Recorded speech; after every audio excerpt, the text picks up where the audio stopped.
willing, in history, it has never happened before. That a Muslim and a Hindu can share a platform. It hasn't happened, and it was going to happen here tonight. But now, Allah didn't will it. But it can happen in India. That a Muslim and a Hindu, in 1,000 years it hasn't happened. Debates have taken place between Muslims and Hindus. Debates. But symposiums, never. Here is an opportunity in 1,000 years. We says, now we are prepared to stand up before the public and deliver a message as to what this concept of God each party has. Swamiji, Swami Agnivesh, this is the picture, they had given it to us, from which we produced the pamphlets. He's quite a handsome gentleman. And I asked him about his name this morning. I said, Agnivesh. I said, Agni, I know. I know the word Agni. Agni means fire. But I said, Vesh, I don't know. I have some ideas, suspicions about what it means, but I really don't know. Will you please explain to me what is Agni Vesh? Agni is fire. What is Vesh? He says, Vesh in Sanskrit means the embodiment of a quality. Agni Vesh, embodiment of fire. The nature of fire is to burn. It burns, serves a purpose, it does harm, but generally is doing good. Without fire, all these civilizations you see around us wouldn't have existed. Without fire, without heat, all these metal that went to make these things, everything that you see there, nothing would have worked. Your stoves, your fridges, fire, fire, fire. And he was the embodiment of fire. But he has been such a fantastic person that I'm looking forward to meeting him again, personally this time. Coming to the topic of this evening, the concept of God in Islam. Concept of God in any religion. I have a statement here before me by Samuel Zwemer.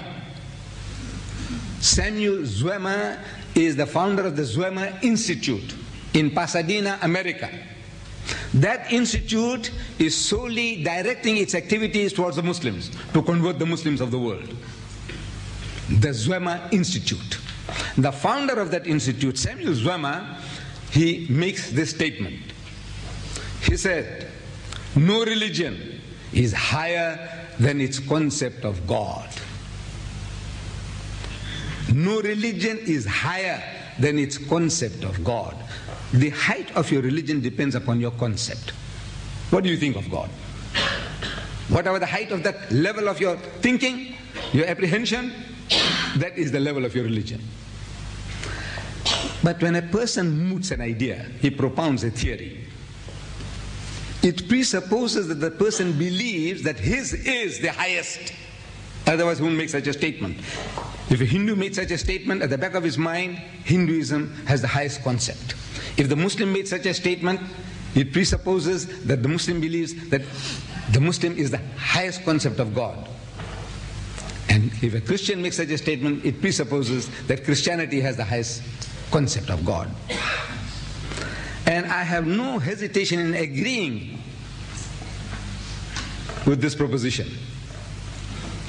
That the highest concept of God, the higher the concept, the higher your religion.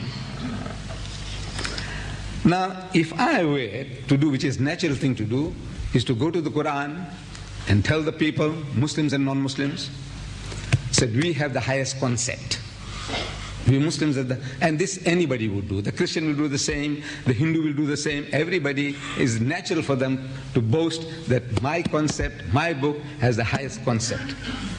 But now, I said, if I can get it from the mouth of the opposition, this testimony, then it would mean something real. Because it is natural for each individual, his religious concept to say is the highest and the best. And in this, I am going back to 1776. At a time when the whole Muslim world was down in the gutters. 1776. Edward Gibbon, the master historian, he wrote his encyclopedia called The Decline and Fall of the Roman Empire. 1776. And in it, his encyclopedia, he says that the creed of Muhammad, the idea, the philosophy, the principles of the teachings of this man, Muhammad, sallallahu alaihi wasallam, is free from the suspicions of ambiguity. And the Quran is a glorious testimony to the unity of God. This is coming from the mouth of the Westerner, the Christian. He says that. Edward Gibbon. Ambiguity. Having more than one possible meaning to a thing. You say something and you mean one thing and you also mean something else. Ambiguity. You're not very clear cut. Islam, he says, the creed of Muhammad is free from that.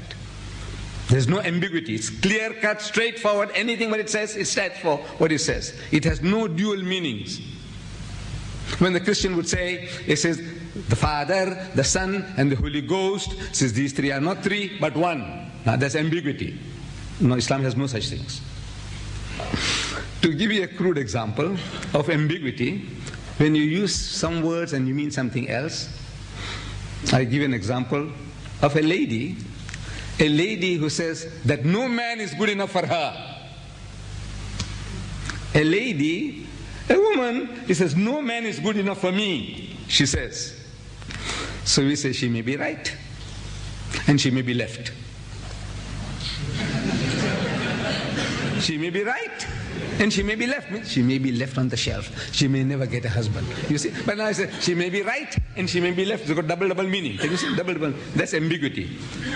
In Islam, the creed of Muhammad, according to Gibbon, has no ambiguity. Clear cut, straightforward. If it says one, it's one. Indivisible, indivisible. In his quality and his nature is absolutely unique. When he says unique, he is unique. There's nothing like him that you can think or imagine.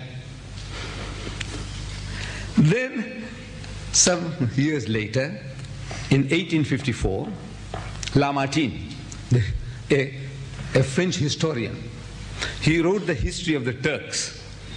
And the Turks, incidentally being Muslims, he started speaking about our Nabi Kareem Sallallahu Alaihi Wasallam, the Holy Prophet Muhammad, and his concept of God. And this is what he says in his book, The History of the Turks. The idea of the unity of God, proclaimed amidst the exhaustion of fabulous theologies, was in itself such a miracle that upon its utterance from his lips, it destroyed all the ancient superstitions. His endless prayers, his mystic conversations with God, his death and his triumph after death, all these attest not to an imposture but to a firm conviction which gave him the power to restore a dogma. This dogma was twofold, based on the unity of God and the immateriality of God. His unity, and he's not a material being. He's not physical. And the immateriality of God. The former telling what God is, and the latter telling what God is not. What he is and what he is not.